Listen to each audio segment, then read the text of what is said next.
right, everybody, welcome back to the Bubble Buddies post-game recaps. We have the first franchise winning streak in Toronto Six history. Make that 2 in a row for the team in red and black. Sporting those nice red jerseys tonight. Really like the debut for those.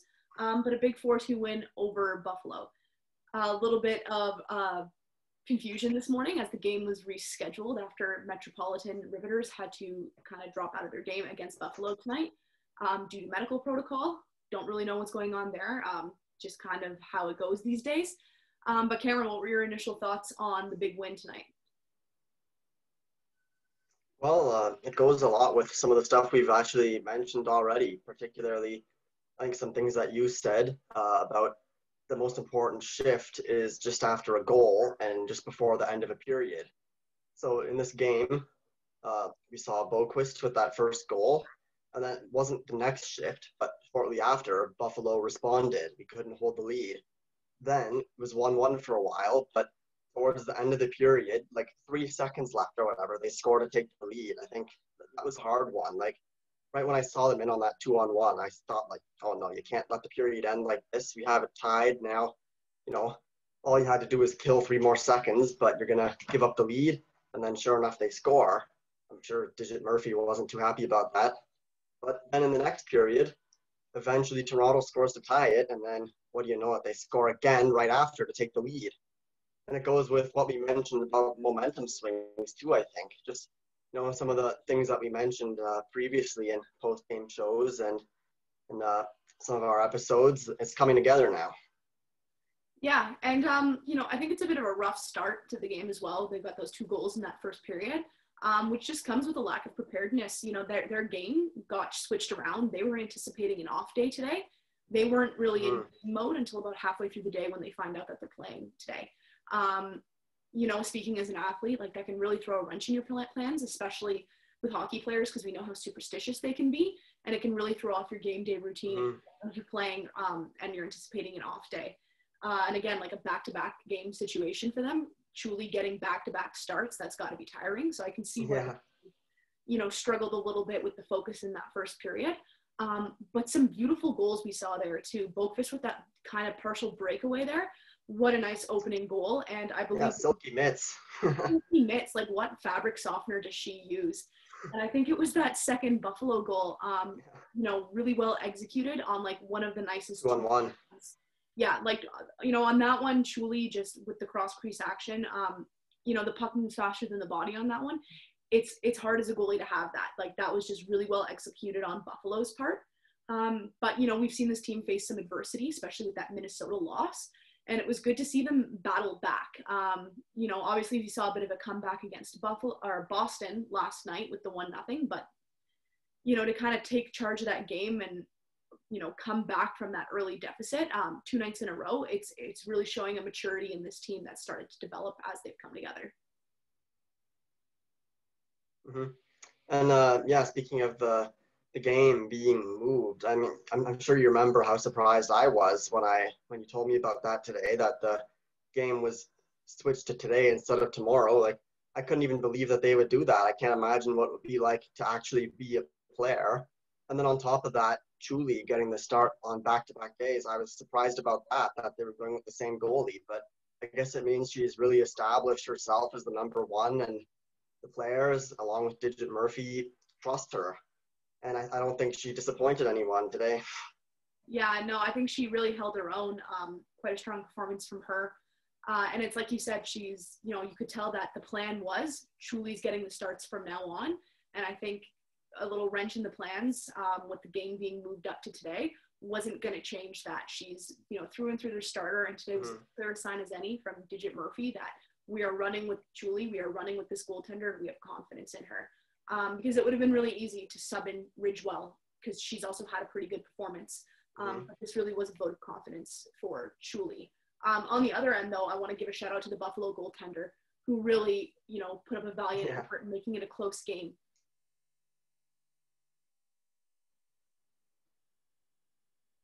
Yeah, what was it, 48 shots or something like that in the end? I mean, Toronto's been out shooting the opponents almost every game, which is a great sign. Great to see.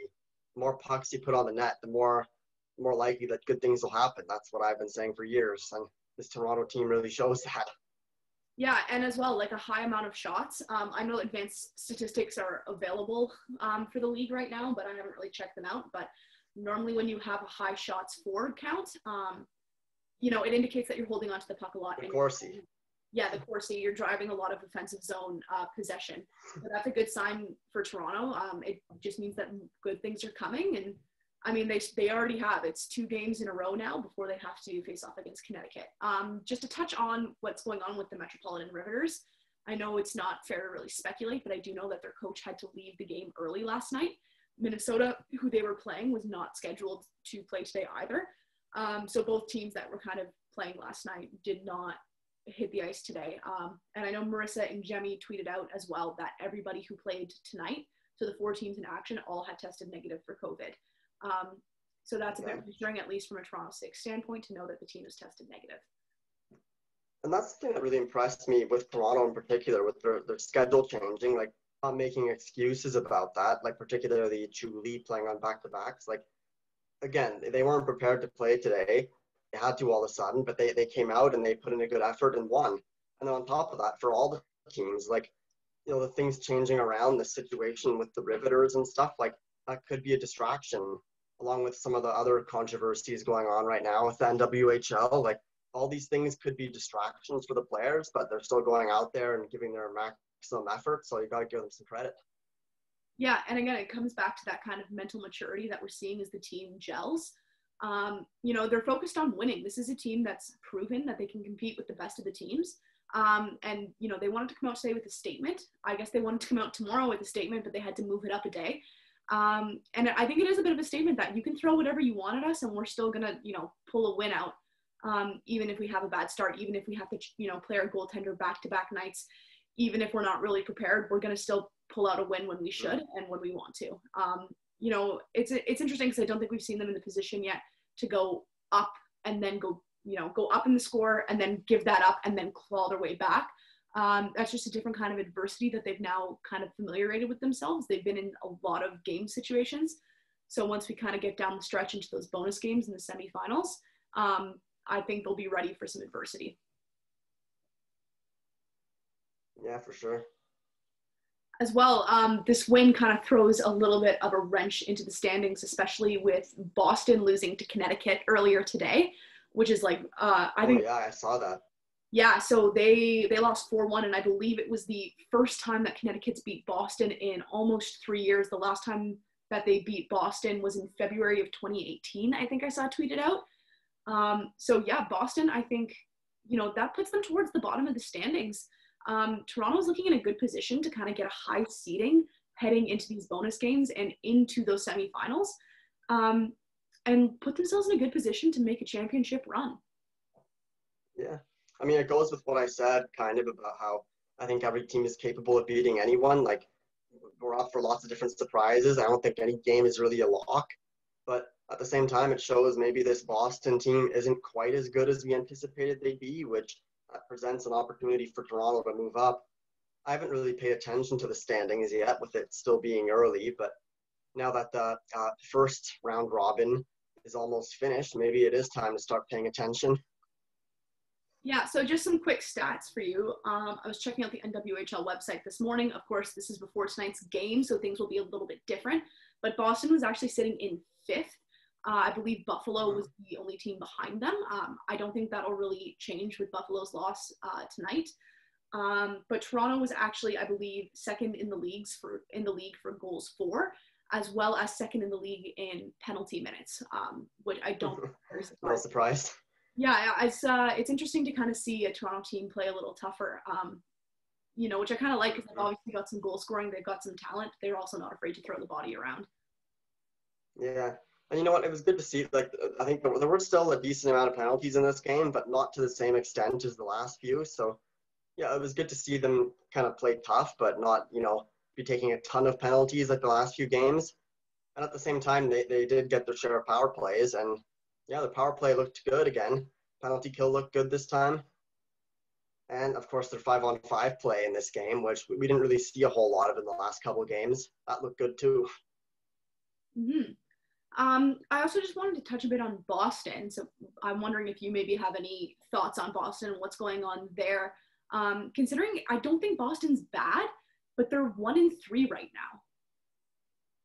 Yeah. Do you Well, have, I guess as long as they can get into the semifinals, then anything can happen. So I guess that should be their number one goal at this point.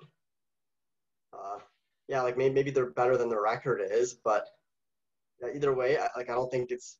I think it's too early to just put them out of the picture. Like they're still relevant, so that we should still watch out for them and stuff. But yeah, they haven't quite lived up to my expectations. yeah, so Boston with that one game left against Metro, and if the standings kind of stayed the same with Toronto in third and Boston fifth, we would get a Toronto Boston rematch in those bonus games. And like we've said many times, it's very hard to beat a team twice in a tournament like this. So that'll obviously make for a really interesting matchup. Because Boston's on the outside looking in right now, and they're really going to be fighting to stay in that semifinal picture.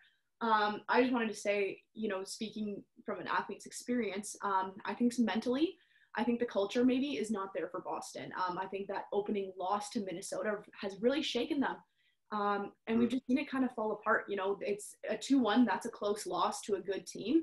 We've got, the 5-1 win over Buffalo, the 2-1 loss to Toronto, and then the 4-1 loss to Connecticut, a team that they've just beaten for 3 straight years. Mentally, something's not clicking, and that's not to say that it's not going to come together, because sometimes good teams especially, do come together. But after a 4-1 loss to Connecticut, it's really up to them and in their hands to kind of decide where these standings shake out. I don't know if I've mentioned yet, but they've got one game left, and it's against those Metropolitan Riveters. We don't quite know what's going on with the medical situation with that. So it'll be interesting to see how that last game shakes out, because it is going to be, kind of do or die almost for Boston, heading into those bonus games with them on the outside, looking into that playoff picture. Yeah, that'll be interesting. Yeah. Perfect. I think that's it for thoughts for this game. Cameron, you got any last things to say before we sign off?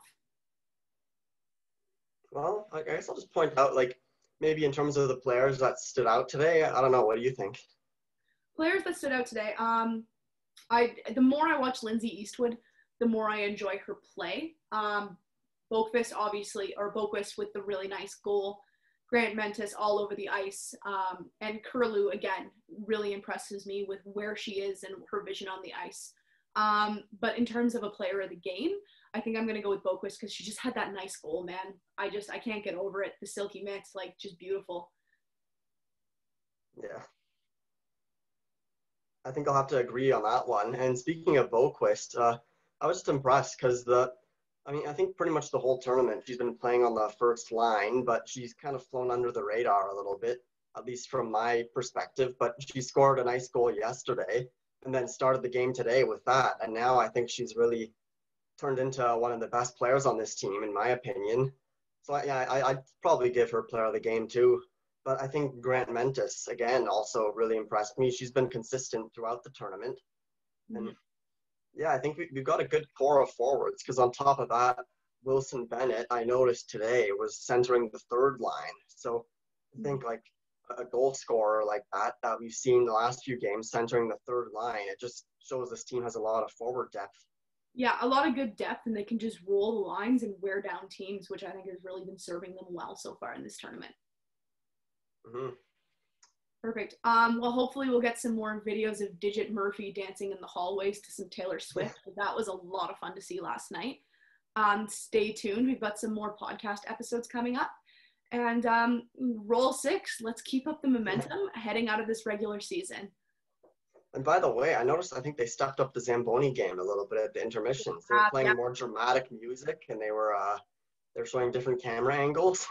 Yeah, they got a little highlight package for the Zam Cam. So yeah, that, and then watching Digit Murphy like react to the music. I think there's even more than just the game to watch. Yeah, the entertainment has been through the roof. If you are not tuning into the Twitch streams of the NWHL, I don't know a better way that you could be spending your time than watching this. Yeah, it's just been so much fun. It's been just under a week now since the tournament started, and I've just been having a blast. Everyone's loving it except for Erica. Everyone's loving it except for Erica. Yeah. Awesome. Well, unless you've got anything else you'd like to add, I think that's it from us. Yeah, sounds good. Perfect. This is going to be the Bubble Buddies signing off.